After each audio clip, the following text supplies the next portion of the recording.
محبوب یہ بدبخت کہتے ہیں تیری اولاد نہیں، میں خدا کہتا ہوں کہ تیرے جتنی کسی کی اولاد نہیں۔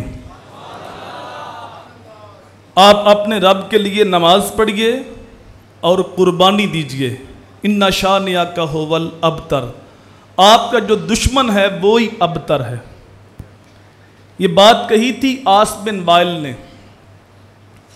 اس کے 4 بیٹے تھے، مرا کوئی نہیں تھا۔ میں کسی کو بد دعا دوں تو وہ بد دعائی ہوگی، لیکن اگر اللہ کہے تو وہ تقدیر کا فیصلہ ہوگا۔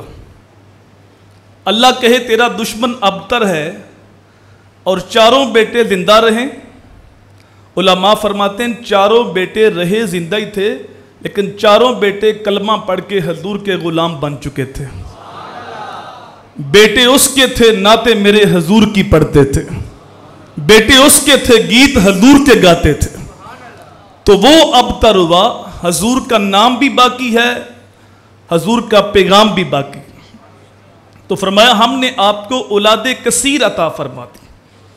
حضور صلی اللہ علیہ وآلہ وسلم کے 3 بیٹے ہوئے، تینوں ہی بچپن میں انتقال کر گئے، اور حضور نے فرمایا ساری نبیوں کی نسل ان کے بیٹوں سے چلی ہے اور میری نسل میری بیٹی فاطمہ سے چلی ہے۔ کربلا کے میدان میں حضور کی ساری آل کو شہید کر دیا گیا، صرف ایک شخص بچے جن کا نام حضرت امام زین العابدین ہے۔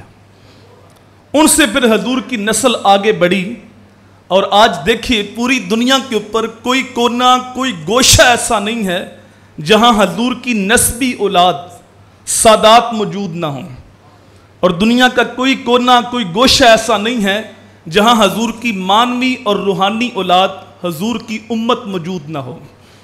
تو حضور کی روحانی اولاد بھی پوری دنیا کے اوپر ہے، حضور کی نسبی اولاد بھی پوری دنیا کے اوپر ہے۔